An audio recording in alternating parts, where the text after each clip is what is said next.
안녕하세요. 저는 처제와 함께 살고 있는 50대 남자입니다. 어쩌다 처제와 이렇게 함께 살게 되었는지 궁금하신 분들이 많을 것 같습네요. 처음부터 처제와 같이 살게 된 것은 아니었고 그 전까지는 집사람과 함께 둘이 알콩달콩 살아가고 있었습니다. 저와 집사람은 대학생 때 처음 서로를 알게 되었고 그때 당시 저는 재수생이었습니다.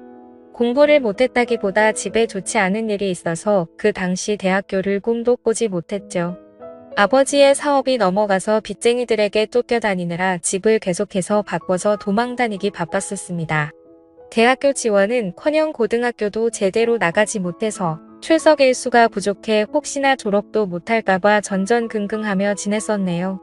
그래도 다행히 아버지의 지인들께서 도와주셔서 반년 만에 어느 정도 상황은 나아졌었죠. 결국 저는 다시 공부를 이어갔고 그렇게 일반적인 남들보다 1년 늦게 대학에 진학하게 되었습니다. 그렇게 입학한 대학교에서 처음부터 허둥거려서 기숙사를 신청하는 시기도 놓치고 말았습니다. 그래서 이 일을 어쩌나 방황하던 중 괜찮은 하숙집이 있다는 정보를 친구가 알려주더군요. 다행히 전년도에 고등학교 동창이 먼저 이 학교로 입학해서 저에게 많은 도움이 되었습니다. 이제는 선배라고 부르라며 멋스레들 떨었죠. 아무튼 그래서 친구에게 고맙다고 밥 한 끼 사겠다고 말한 뒤 하숙집을 계약하러 찾아가 보았습니다. 아직 계약하기 전이라 아무도 없겠지 싶었는데 한 어린 여학생이 문을 열어주더군요. 순간 놀라서 당황하며 아무 말도 못하고 있자 여학생은 저에게 말을 걸었습니다. 하숙집 보러 왔어요? 고개를 끄덕거리자 뒤돌아 큰 목소리로 엄마 하고 외치더군요. 순간 하숙집 딸이구나라는 것을 알게 되었습니다. 반가워요.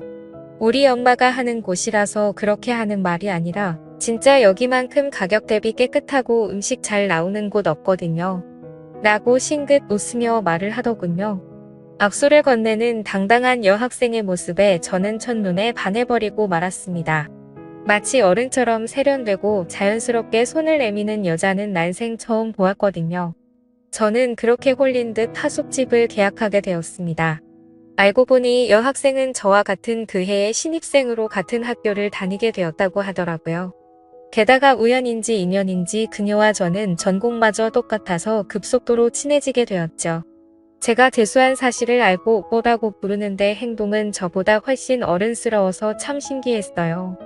하숙집 맨 위치는 주인 아주머니와 여학생 그리고 그 여학생의 여동생까지 셋이 살고 있었습니다.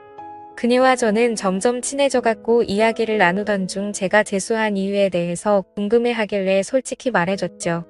아버지의 사업 때문이라며 조금은 원망스럽다는 투로 이야기하자 그마저도 부럽다고 하더라고요. 자신은 태어났을 때부터 아버지가 없어서 한 번이라도 아빠의 정을 느껴보고 싶다고 말을 했습니다. 그 말을 듣는 순간 제가 불평불만을 했던 사실이 부끄러워지더라고요. 아버지가 보고 싶다며 눈물을 글썽이는 그녀의 얼굴을 보자마자 저도 모르게 고백을 해버렸습니다. 내가 그 빈자리 다 채워줄게. 가족이 되어서 절대 널 외롭게 두지 않을 거야. 말해놓고도 제가 무슨 소리를 한 건지 제 스스로도 깜짝 놀라서 얼굴이 빨개졌습니다. 그런 저를 빤히 보더니 귀엽다는 듯 오히려 제 머리를 쓰다듬으며 말하더군요. 앞으로 얼마나 잘하나 지켜볼 테니 한번 노력해봐요. 그녀의 말에 그게 대체 무슨 뜻이냐고 수락인지 거절인지 다시 한번 물어봤죠. 여유있게 웃으면서 맞춰보라는 그녀와 허둥지둥대며 새빨개진 저는 그날 연인이 되었습니다. 그녀가 바로 지금의 집사람이죠. 그때 당시의 처제는 나이가 너무 어려서 생각이 잘 나지 않습니다. 기억을 더듬어 보면 늘 하숙집 아주머니 앞치마 끝자락을 꼭 잡고 서 있던 것 같아요. 제법 나이 차이가 나는 두 자매였죠. 집사람이 20살일 때 처제는 6살이었습니다. 아버지가 일찍 돌아가셨는데 처제는 어떻게 존재하는지 묻고 싶었지만 그 당시에는 왠지 물어보면 안 될 것 같아서 물을 수 없었어요. 장모님께서 잠시 만나셨던 남자에게서 생긴 아이라는 건 나중에 알게 된 사실이었습니다. 그러나 처제가 태어날 때쯤 이미 헤어지고 연락이 되지 않아서 장모님께서 혼자 키우셨다고 하더군요. 그런 처제에게 저는 오빠이자 삼촌 그리고 아버지 같은 사람이었습니다. 두 자매는 아버지 없이 살아와서 그런지 무척 정에 목말라 있었어요. 그래서인지 저를 참 잘 따랐습니다. 저도 그런 그녀들을 보면 안쓰러워서 한없이 잘해주고 싶더라고요. 아무튼 1년 동안 예쁜 사랑을 키워가던 중 저는 대학 1학년을 마친 후 군대를 가게 되었습니다. 울먹이는 그녀에게 기다리기 힘들면 그냥 다른 남자 만나도 된다고 했지만 고개를 가로저으며 꼭 기다릴 거라고 하더군요. 솔직히 저는 기대하지 않았습니다. 제 주변에도 군대를 가면 99% 고무신을 거꾸로 신는다는 이야기밖에 없었기 때문에 진작부터 마음을 비우게 되더라고요. 기다리면 고맙지만 그렇지 않더라도 원망하지 않겠다는 마음이었죠. 그래서 첫 번째 휴가를 나왔을 때 그녀에게 연락이 오지 않았어도 조금은 서운할 뿐 그럴 수 있다고 생각했습니다. 하숙집을 찾아가 볼까 생각도 했지만 괜히 미련 떠는 것을 보여주고 싶지 않아서 그냥 복귀를 했습니다. 두 번째 휴가를 나왔을 때에도 깜깜무소식이었습니다. 저는 그래서 이제 아예 끝났구나 싶었죠. 그러던 어느 날 부대로 누군가 면회를 왔다고 하는 것입니다. 혹시 그녀일까 싶어서 서둘러 갔더니 그곳에는 전혀 예상치 못했던 여자가 앉아 있었습니다. 바로 장모님이었죠. 왜 여기에 혼자 오셨냐고 물으니 펑펑 울면서 자기 딸 좀 말려달라고 하는 것입니다. 그래서 저는 영문도 모른 채 어리둥절할 뿐이었죠. 정황상 제가 차인 건데 대체 뭘 말려달라는 건지 모르겠다고 하자 제 가슴을 치시며 화를 내셨습니다. 너 때문에 내 딸이 임신했다고. 자신과 똑같은 길을 걷게 하고 싶지 않았는데 이놈의 팔자가 어찌나 사나운 건지 라면서 말하시더라고요. 아휴, 진짜 내가 못 산다.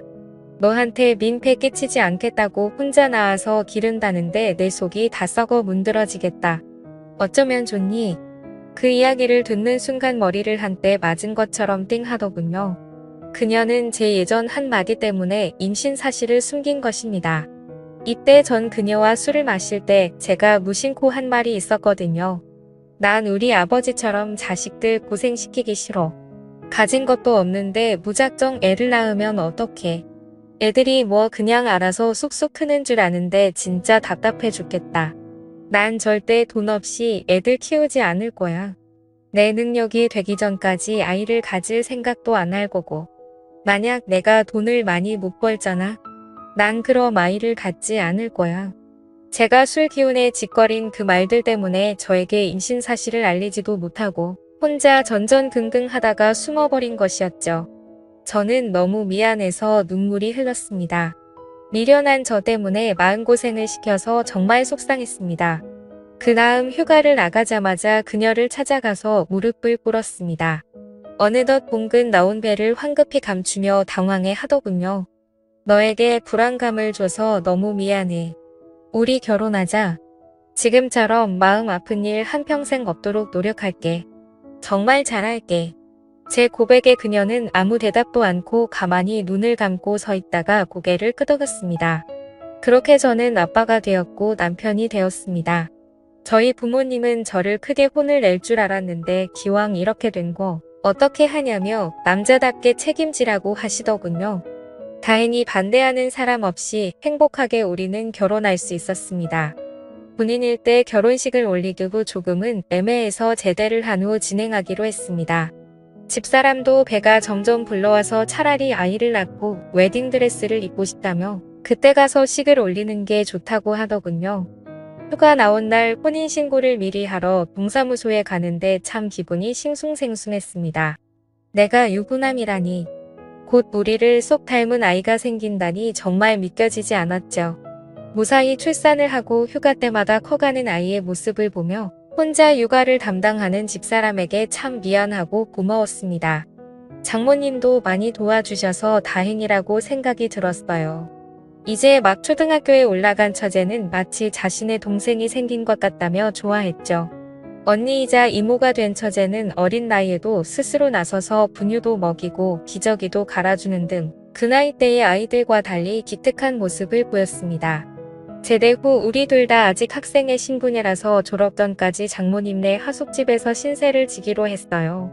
대신 제 방은 예전 그 하숙생들의 방이 아닌 맨 위층 집사람의 방에서 같이 지낼 수 있었습니다. 변변찮은 신혼집 하나 마련하지 못해서 미안하다며 취직하자마자 제일 먼저 집을 마련하자고 집사람과 굳게 다짐했습니다. 전 그렇게 졸업을 하고 취직을 했습니다. 처음엔 작은 원룸을 얻어 월세부터 시작했어요. 그 뒤로는 알뜰살뜰 저축을 해서 투룸으로 옮겼고 몇 년 후에는 전세금을 모을 수 있었습니다.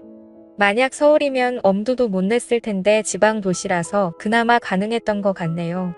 그렇게 알콩달콩 살아가고 있을 무렵 불행의 시작을 알리는 전화벨이 울렸습니다. 웬만하면 근무 시간에 전화를 잘하지 않는 집사람인데 대체 무슨 일이지 싶어서 전화를 받았습니다. 아내는 울먹이는 목소리로 장모님께서 쓰러지셨다고 하는 것입니다. 지금 구급차로 이동 중인데 너무 무섭다며 와줄 수 있냐고 하더군요. 저는 곧바로 병원으로 달려갔습니다. 그곳에서는 우리 딸과 처제를 부둥켜 안고 울고 있는 집사람이 있었죠. 그날 그렇게 허망하게 장모님께서는 갑작스러운 심근경색으로 세상을 떠나셨습니다. 몇 명 오지 않는 장례식에서 집사람은 숨 넘어가듯 울다가 몇 번이나 혼절했는지 모릅니다. 아버지 없이 자라서 20대의 어머니까지 잃는 슬픔은 감히 제가 헤아리지 못할 정도였죠. 안타까운 그 모습을 보며 저는 우리 집사람과 우리 딸 그리고 처제까지 내 손으로 지켜야 한다고 결심했습니다. 이후 집사람도 결심한 듯 자신도 일을 하겠다고 하더군요. 4명의 식구가 먹고 살려면 할 수 없다면서 말이죠. 처제도 일찍부터 철이 들어서 학교를 마치고 집에 와서 딸을 봐주겠다고 했습니다. 집사람은 대학교를 겨우 졸업했지만 임신과 출산을 하느라 학점이 그리 좋지 못했고 졸업 후 취업활동도 없었기 때문에 평범한 회사에 들어가긴 무리였습니다. 하는 수 없이 다른 일을 알아보게 되었죠. 마트 계산원부터 식당 서빙 주방 참모까지 말 그대로 닥치는 대로 일을 하더군요. 그렇게 흘러간 세월이 벌써 30년입니다. 그 사이 많은 변화가 있었죠. 우리 딸은 무럭무럭 바르게 자라서 심지가 곧고 바른 청년을 만나 결혼을 하게 되었습니다. 특이한 점이 있다면 사위가 우리나라 사람이 아닌 것이었죠. 딸은 한국에 잠시 놀러온 독일 청년을 만나 사랑에 빠졌고 그렇게 둘은 결혼을 하게 된 것입니다. 그래서 현재 딸은 독일에서 사위와 거주하고 있고 1년에 한 번씩 한국에 놀러 오고 있고요. 처제도 결혼을 하긴 했었습니다.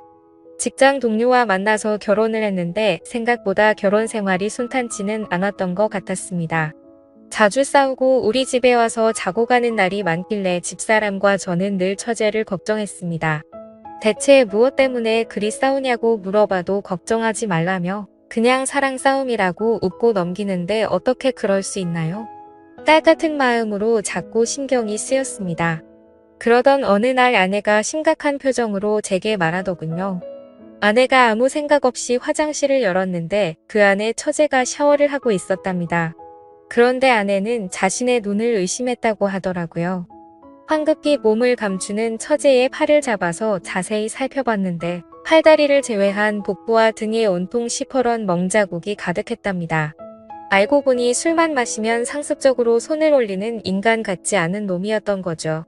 저는 순간 눈이 돌아서 그놈을 잡아야겠다며 달려나가려 했지만 집사람과 처제가 저를 말리더군요. 그렇게 감정적으로 하면 똑같은 사람이 된다며 말이죠. 그래서 하는 수 없이 그러진 못하고 아내와 함께 처제가 살던 집으로 향했습니다. 술을 마시고 골아떨어져 있는 그놈을 뒤로하고 처제의 옷과 짐들을 대충 싸서 들고 나왔습니다. 변호사 비용은 얼마든지 대줄 테니 지금 당장 방원 가서 진단서를 떼고 이혼할 준비를 하라고 했습니다. 그렇게 그날 이후 처제는 이혼을 준비하게 되었던 거죠. 처제에게 왜 진작 이혼하지 않고 있었냐 물어보니 이혼하면 갈 곳이 없는데 어릴 적 신세를 졌었던 우리 집에 또다시 신세를 지고 싶지 않았다고 합니다. 미안해서 차마 그럴 수 없다고 하더군요. 무슨 소리냐며 우린 가족이니 절대 그런 걸로 기죽지 말고 불편하게 생각하지 말라고 다독였습니다. 그렇게 처제의 이혼은 마무리되었고 우리 셋은 한 집에 살게 되었네요. 그놈과 헤어지기 전부터 마음고생이 심했는지 갈수록 말라가는 처제가 안쓰러웠습니다. 같이 살게 되었으니 맛있는 음식도 넉넉히 먹이며 건강을 되찾게 하고 싶었습니다. 그런데 자꾸 식욕이 없다며 음식을 잘 먹지도 않더군요. 워낙 어릴 적부터 소화를 잘 못 시켰던 처제라서 스트레스 때문에 그런가 보다 생각을 했습니다. 그러던 어느 날 화장실만 갔다 하면 남몰래 구토를 하는 모습을 보게 되었고 사태의 심각성을 깨닫게 되었습니다. 혹시 섭식장애인가 싶어서 병원에 데려갔는데 의사는 고개를 갸우뚱하며 더 큰 병원에서 검사를 받자고 하더군요. 처제는 별일 아닐 거라고 했지만 저는 겁이 덜컥 났습니다. 바로 다음날 대학병원에 가서 검사를 받았고 결과를 받아든 순간 모두가 좌절에 빠지고 말았습니다. 처제는 위암 말기였던 거죠. 왜 진작 병원에 오지 않았냐는 의사의 말에 가족 모두 아무 말도 할 수 없었습니다. 다행히 암세포가 복강 안에만 퍼져서 수술이 가능하다고 하더군요. 먼저 항암 치료로 종양의 크기를 줄이고 수술을 진행한 뒤 다시 항암제를 투여하기로 했습니다. 남몰래 토하던 처제는 이제 하루에도 몇 번씩 구토를 하기 시작하더라고요. 밀려오는 고통과 구역질을 참지 못하고 침대에서 일어나지도 못한 채 구토를 하는 처제의 모습에 정말 너무나도 가슴이 아팠습니다. 낮에는 집사람이 병간호를 하고 밤에는 제가 자리를 지켰습니다. 하루에도 몇 번씩 침대 시트를 전부 빨아야 하는 상황이었지만 어떻게든 희망을 버리지 않고 간호를 했죠. 대부분의 말기 환자가 1년 내에 사망한다고 하더군요. 그 말을 듣고 1년이 가까워질수록 하루하루 아침마다 살아있는 것에 감사드리고 지냈습니다. 그래서 어떻게 됐냐고요? 그렇게 감사하며 지낸 지 올해로 3년째입니다. 병원에서는 가족의 힘이라고 기적이라고 봐도 좋다고 하더군요. 하지만 5년 생존율은 5%도 안 된다고 하니 안심하지 말고 매일같이 최선을 다해서 돌보고 있습니다. 남들이 들으면 왜 그렇게 최선을 다하냐고 묻더군요. 글쎄요. 어린 나이에 투병 생활을 하는 것이 안쓰러운 것도 있고 타국에 있는 딸과 겹쳐 보여서 그런 것도 있는 것 같습니다. 어찌 보면 내 딸보다 더 오랫동안 함께한 처지이니 그럴 수도 있겠더군요. 힘들지 않냐고 묻는 분들도 주변에 많지만 저는 딱히 힘들다고 생각하지 않습니다. 초반에는 조금 힘이 들기도 했지만 이제는 익숙해서 아침에 이를 닦고 밤에 이부자리를 펴듯이 하나의 습관이 된 것 같습니다. 제가 바라는 점은 딱 한 가지입니다. 하루라도 빨리 처제가 완치되는 것이죠. 완치까지는 아니더라도 더 이상 전이가 되지 않길 바랄 뿐입니다. 그래야 우리 집사람도 웃을 수 있고 저도 웃을 수 있으니까요. 저희 가족과 같은 가족분들 모두 힘내시고 기운 내시길 바랍니다. 희망을 버리지 않는 한 행복은 항상 우리 곁에 있으니까요. 감사합니다.